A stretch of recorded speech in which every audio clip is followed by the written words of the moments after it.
Seja pela residência, pelo trabalho ou pela realização de práticas culturais, a presença do negro marca o espaço físico e simbólico porto-alegrense desde o período colonial. O Com a Câmara na cidade de hoje vai percorrer locais que resgatam a memória e a identidade da comunidade afro-brasileira aqui no município. Lugares que foram pontos de passagem de negros escravos e livres. Fique com a gente e conheça alguns desses territórios.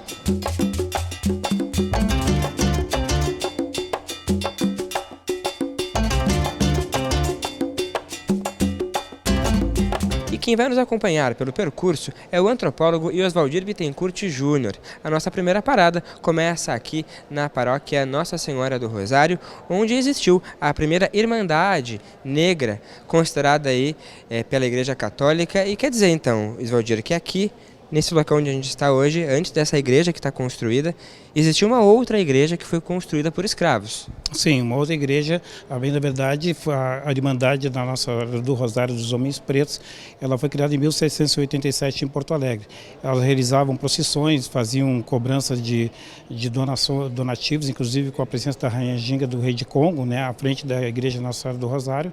Mas eles faziam essas festas com chamadas danças dos cucumbis, na chamada Igreja Nossa Senhora Madre de Deus, que era anterior à Catedral do Arcebispado de Porto Alegre, né, que fica na Praça Matriz, quando os negros foram proibidos de entrar no lado da igreja, e com donativos, com empenhos próprios dos africanos e descendentes que estavam na condição de cativo, eles ergueram uma paróquia chamada Nossa Senhora do Rosário dos Homens Pretos, né. Bom, ela persistiu, depois ela foi inaugurada em 1820 e persistiu até as primeiras décadas do século passado, do século XX, com ações promovidas pelo Dom João Becker e membros da igreja. Eles decidiram por demoli-la e alegando que um prédio estava bastante precário, foi levantada a proteção, ela foi demolida e logo em seguida, questão de 5 anos depois, passou a ser construída essa atual igreja, que hoje é considerado o Santuário da Nossa Senhora do Rosário, que é um outro estilo mais romanizado, né? Inclusive até vai contra, digamos assim, a filosofia que tinha os negros para cultuar os seus valores, enfim, para custear enterro decente para os escravos, para comprar cartas de alforria na luta pela liberdade, uma vez que no frontispício da Igreja Nossa Senhora do Rosário tu tem posto ali um processo de evangelização numa condição de subalternização tanto do índio quanto do negro, e nos altos, na abóbada lá, eles vão fazer referência mais das cruzadas, na luta dos cristãos contra os mouros, um pouco invisibilizando aquilo que seria, digamos assim, os valores ligados a uma matriz africana. De todo modo, essa igreja, ela ainda do ponto de vista do caráter de sacralidade e do âmbito do catolicismo popular, ela é uma referência fundamental para os negros de Porto Alegre, que tem como esse espaço, digamos assim, uma referência do sagrado e de devoção à Nossa Senhora do Rosário e aos valores digamos assim, da afro-brasileiros ou da comunidade negra. E sempre quando vem aos centros negros tem 2 pontos pelo menos fundamentais até hoje, que é vir até a Igreja do Rosário, participar das missas ou simplesmente entrar e fazer a sua oração como forma de agradecimento, e o outro seria, no caso, o mercado público.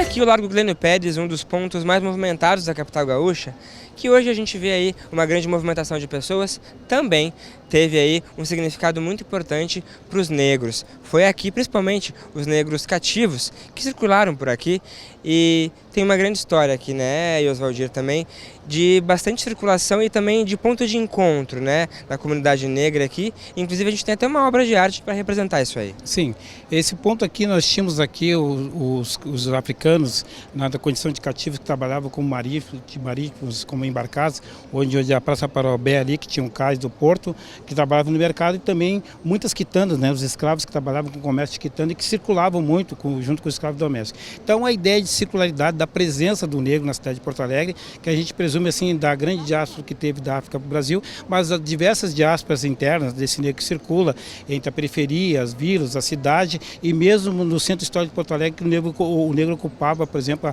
a parte baixa da cidade com várias atividades laborais e lúdicas, né? O painel afro-brasileiro, que é a autoria do artista Pelópidas Estebano e que foi execução do arquiteto Vinícius Vieira, ela foi um prêmio em 2014 do Prêmio de Arte Negra da Funarte, né? E com esse prêmio, essa obra foi executada por uma entidade que era gestora do Museu de Percurso na ocasião, que é o Angola Janga. O museu ele é um conjunto de mosaicos, de cerâmicos, né, multicoloridos, predominando cores em amarelo e vermelho e laranja, para sinalizar o sol de Porto Alegre e com a presença, em termos estéticos, do negro em várias atividades laborais e de resistência também, de luta, e também em atividades culturais e lúdicas e de luta contra o racismo, ou no passado para lutar pela liberdade, enfim, coisas assim. Mas, sobretudo, a presença e a circularidade que perfaz o sujeito, o protagonista, o agente negro na cidade de Porto Alegre. Quer dizer, né, a gente tem aí mais um monumento aí para fazer parte desse museu a céu aberto aí, que é o Museu do Percurso do Negro aqui em Porto Alegre. E outro ponto muito importante que a gente tem aqui, está bem atrás de nós, é o mercado público, que tem aí toda uma ancestralidade aí com relação ao Bará e que a gente vai lá dentro para saber um pouquinho mais sobre essa história.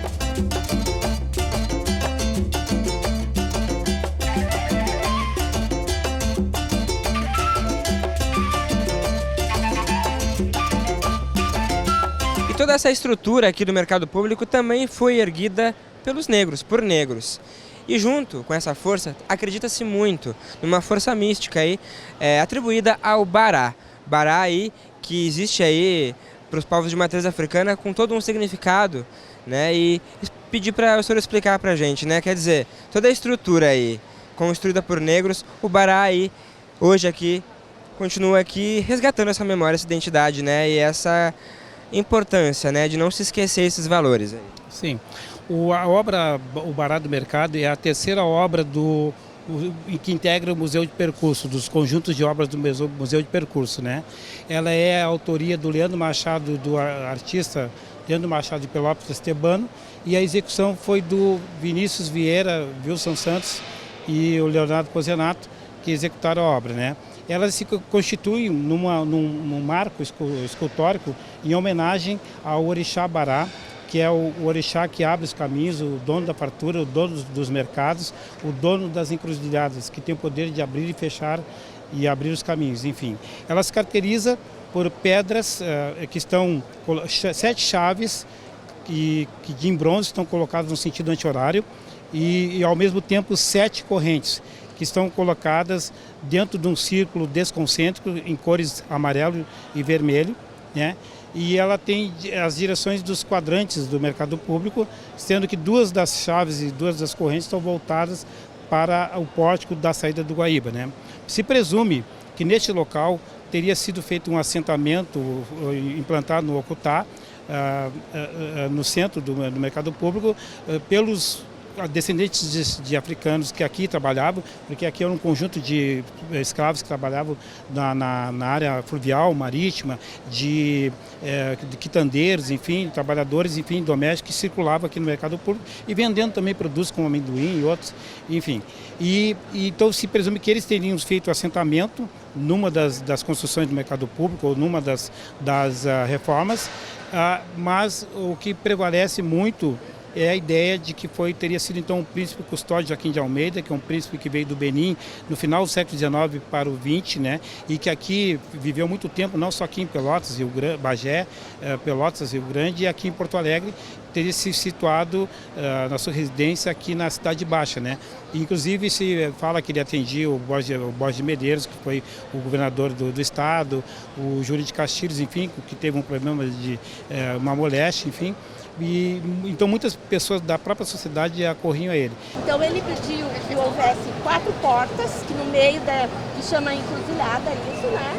Então aqui ficaria uma oferenda, um bará, que o bará é nada mais do que uma oferenda que ele fez. E a escola Martin Luther de Estrela aproveitou também para conhecer o Bará, e a gente está aqui com a guia de turismo para explicar para eles essa história aí, fundamental explicar que aqui tem toda uma relevância, né, para a população negra, e os negros construíram isso aqui, é importante passar para eles isso aí. Sim, claro, inclusive em vários lugares que a gente visitou hoje, foi evidenciada essa questão do escravo, né, das construções, e inclusive no museu, né.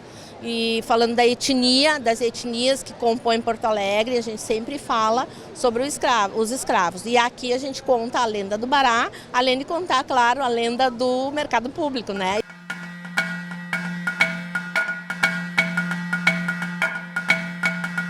E para conhecer todos esses territórios e os monumentos importantes e que tiveram aí, né, a passagem de negros escravos e livres, existe o Museu do Percurso do Negro desde 2010 aqui em Porto Alegre. Eu vou conversar agora com o Pedro Vargas, que é historiador e é servidor da Secretaria de Cultura aqui de Porto Alegre. Então quer dizer que houve-se aí uma ideia no final da década de 70 de fazer esse museu, mas só em 2010 que houve a possibilidade de executar esse projeto com fundos aí de um financiamento chamado Monumenta. Exatamente.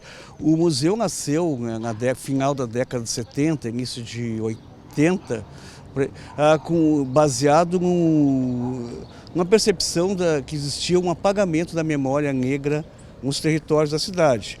O exemplo mais claro que a gente tem é o Parque Farroupilha, ou Redenção, como é chamado, né, que é apropriado pelas pessoas com esse nome. Em função de que, em 1884, o Partenon Literário fez lá o movimento da redenção dos cativos, que era, então, 4 anos antes, alguns escravos da Lei Áurea, alguns escravos foram libertos em Porto Alegre. Então, mas, no entanto, se passa no Parque Redenção, a gente tem recanto budista, grego, não tem uma referência à própria origem do nome, que depois das políticas se chamou Campos da Redenção. Né? E assim sucessivamente. O próprio bairro Rio Branco, que era colônia africana, não tem uma placa, não tem uma rua, ex-colônia, não tem. Então, esse apagamento paulatino da memória do negro conduziu a uma invisibilidade. Então, a princípio como reação, mas também como um conceito, se buscou colocar em espaços importantes para a etnia negra marcos ou monumentos. Eu acho assim, hoje no momento, está com muita dificuldade, de certa forma, do apoio da prefeitura, eu vejo assim, mesmo como servidor municipal. Haja visto o projeto dos territórios negros, que enfrenta uma grande dificuldade, que era um projeto muito interessante e que nasceu do Museu de Percurso, né, dentro da estrutura do próprio Museu de Percurso. Esse projeto, na realidade, ele vem suprir a questão da Lei 10.639, né, que é a inclusão nos currículos escolares, né, do ensino médio, ensino fundamental, a história da África e dos africanos. E esse projeto, ele na realidade veio da SMED, a Carris entrou como parceria, né, contar a história da nossa cidade, sobre como viviam os ex-escravizados, a história do negro quando chegou aqui em Porto Alegre, como eles estão hoje. Então a gente, junto com a Carris, com o ônibus que nós tínhamos decorado, né, mais um professor dentro, a gente falava sobre todos os pontos da história negra, né. A Lei Áurea foi assinada apenas só para libertar, mas não deu uma continuidade, né, uma razão social, um local para os negros, uma casa, uma identidade, nada. Então é difícil para nós, né, essa luta. E o reconhecimento da nossa história, né, que é muito importante, né, que é a história do negro.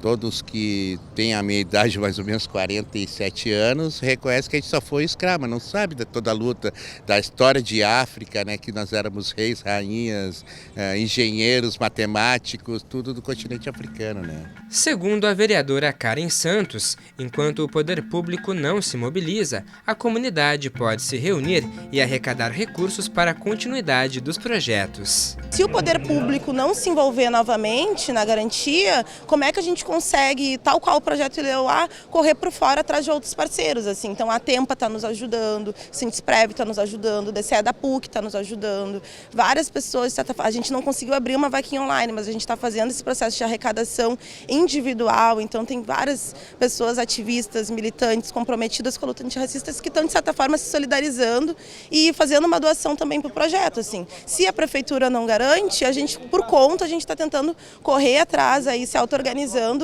para suprir aí para novembro essa formação política, o resgate desse território e que saia pensar em âmbito de política mesmo, não enquanto política pública, tensionar, lutar para que vire novamente política pública, mas tentando também ter um pouco mais de autonomia, auto-organização desse Estado aí que não tem compromisso nenhum, né, com as nossas pautas e com as nossas causas. A Secretaria Municipal de Educação era responsável pela operação do ônibus Territórios Negros. Conforme a SMED, o projeto terminou em 2017 por falta de recursos.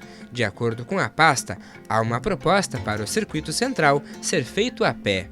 No Legislativo, a parlamentar Cláudia Araújo é autora de um projeto de lei que pretende homenagear Tarcísio Flecha Negra, vereador falecido no ano passado. A ideia é que a gente faça o lançamento do museu, a abertura do museu na Semana da Consciência Negra, 20 de novembro, e que o nome desse museu seja Flecha Negra, porque era uma iniciativa do falecido vereador Tarcísio Flecha Negra, né? Mostrar um pouquinho da história do negro, da importância do negro na nossa sociedade em geral, né? Então, assim, a gente tem mutirões que a gente está fazendo, a Casa de Cultura está colaborando, cedeu espaço, o prédio fica na Ipiranga 311, em frente à FASC, tem que ser divulgado, tem que ser mais levado para a sociedade esse tipo de pauta, porque ele é a nossa história, né? Ele é o nosso passado e a gente precisa trazer isso cada vez mais forte, né, para a nossa sociedade, né?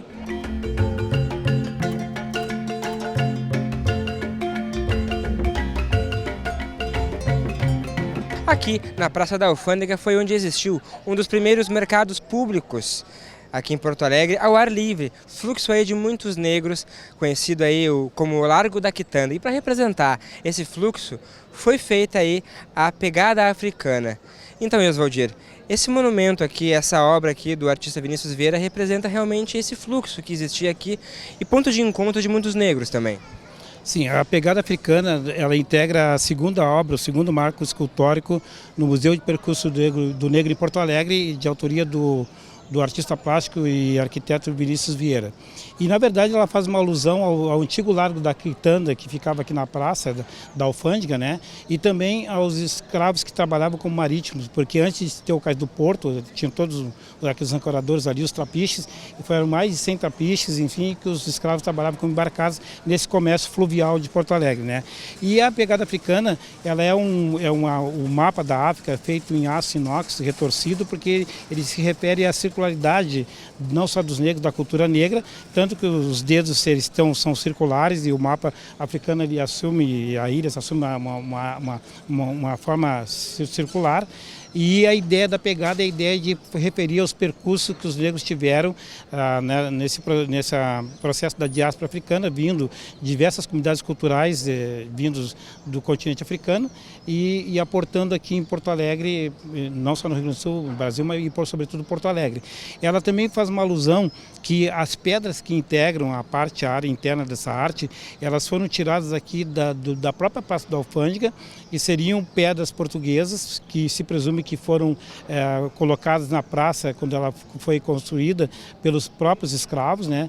Então tem a mão de obra do trabalho escravo nessas pedras portuguesas que estão na parte interna do mapa que é alusivo nesse marco escultórico aí.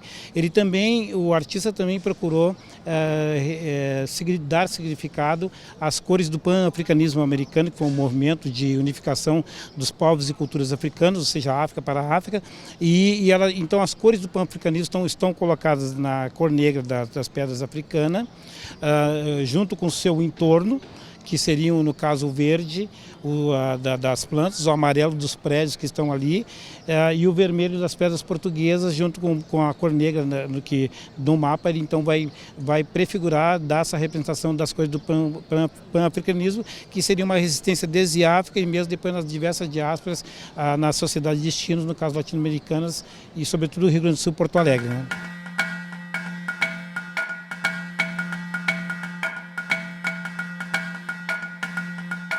A igreja Nossa Senhora das Dores, localizada aqui na Rua dos Andradas, também foi construída por negros. E um deles, o escravo Josino, aí, foi acusado. E parece que depois dessa acusação ele foi enforcado e parece que rolou uma praga aqui para a igreja. Por isso que ela demorou 100 anos para ser construída, né, Oswaldir? Sim. A igreja Nossa das Dores, aqui à frente ficava o Pelourinho, onde os escravos eram frequentemente, no período colonial imperial, supliciados. Bem da verdade, as ordenações filipinas, elas operaram no Brasil até 1830, e se presume que até 1850, conforme pesquisa, aliás, no livro de viagem de Saint-Hilaire, ele faz o registro, no registro ocular, que ele depois testemunha no livro dele, de observar escravos sendo chicoteados com 400, 600, 800 chibatadas.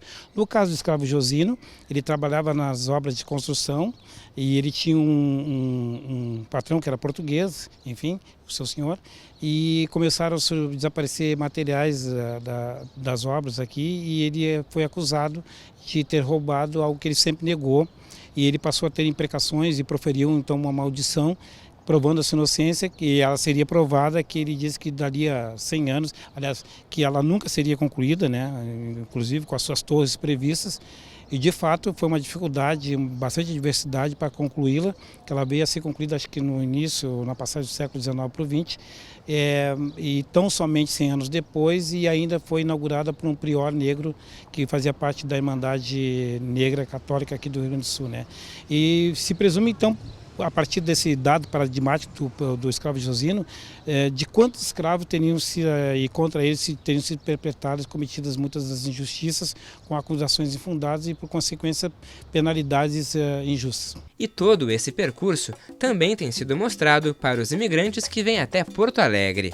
Por meio do projeto Integrando Saberes, a Associação Satélite Prontidão e o Instituto Federal do Rio Grande do Sul oportunizam um passeio itinerante para os haitianos conhecerem os territórios negros da capital gaúcha. Mas, infelizmente, com o corte de verbas do governo federal, não é, onde nós precisávamos pagar um ônibus, né, conseguimos manter o projeto sem essas verbas, não é, fizemos o primeiro módulo, que encerrou-se em agosto, começamos o segundo módulo, estamos no segundo módulo e agora temos esperança de conseguir realizar em dezembro, essa atividade, né, pelo percurso do Museu do Negro de Porto Alegre com os haitianos e também mostrar os principais pontos turísticos, não é? E não só pontos turísticos, mas mostrar o terminal de ônibus no centro, que eles não conhecem, os hospitais maiores que eles não sabem. E é importante que a comunidade saiba que os negros que moram em Porto Alegre conheçam, que os não negros conheçam, né? Que o Rio Grande do Sul conheça o espaço, que seja valorizada a cultura negra em Porto Alegre, desse povo que existe e resiste em grande número em Porto Alegre. E nós precisamos de políticas públicas que nos deem condições de resistir. Sobrevivendo nós estamos, mas nós precisamos resistir. Hoje em dia a demanda para abrir o satélite prontidão é em termos de 3 a 5 mil reais mensais. Para que esses projetos continuem existindo, nós precisamos captar isso. Mas se nós fazemos um trabalho assistencial de cultura, como que a gente vai conseguir manter essa sociedade?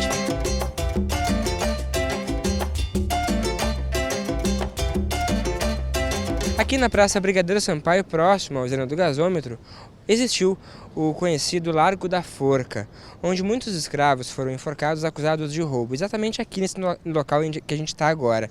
E o tambor aqui, esse monumento construído, foi feito justamente para resgatar essa memória e não deixar esse momento esquecer. E Oswaldir, então quer dizer, né, aqui nesse local onde a gente está agora, demarca uma história que foi muito forte e muito pesada mesmo para os negros. Aqui, na verdade, quando a gente fala das condenações que os negros tiveram ao enforcamento, ela se deu num período colonial imperial, como já referi, em função das ordenações filipinas que regiam esse quadro penal até 1830, né, no século XIX, mas que persistiram as condenações, os enforcamentos até 1850, quando o Dom Pedro II tornou extinta, né? Mas aqui em Porto Alegre os negros ficavam na cadeia pública lá, onde é a altura do DED, Departamento de Arte Dramática da URGS, ficava a cadeia pública, e aí eles aguardavam depois de serem condenados, e depois eles vinham e faziam um cortejo trazendo o acusado com meirinho, com pároco, enfim, com os militares, e que vinham rezando e tentando ver se a pessoa assumia a culpa ou não, e muitos deles negavam. Essa obra, o Tambor, é o primeiro marco escultural aprovado em área pública no centro histórico pelo gestor público municipal. E, portanto, ela se torna um divisor de águas, né?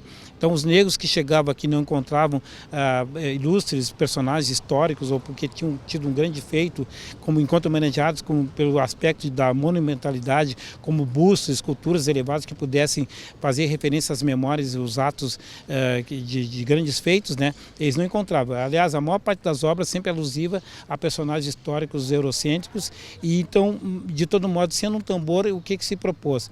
A ideia é que o tambor ele é formado com material em ferro, cercado de granitina, e com as cores amarelo, preto e branco para dar as reentrâncias e destacar esses personagens que são, na verdade, os negros que trabalharam no centro histórico de Porto Alegre, seja na área como embarcados, seja escravos de aluguel, escravos em áreas públicas, quitandeiros, carregadores de água, enfim, escravos domésticos na área pública, enfim, isso é tal. E então, por isso que se faz uma alusão deles com desenhos que representam essa presença do negro no centro histórico de Porto Alegre.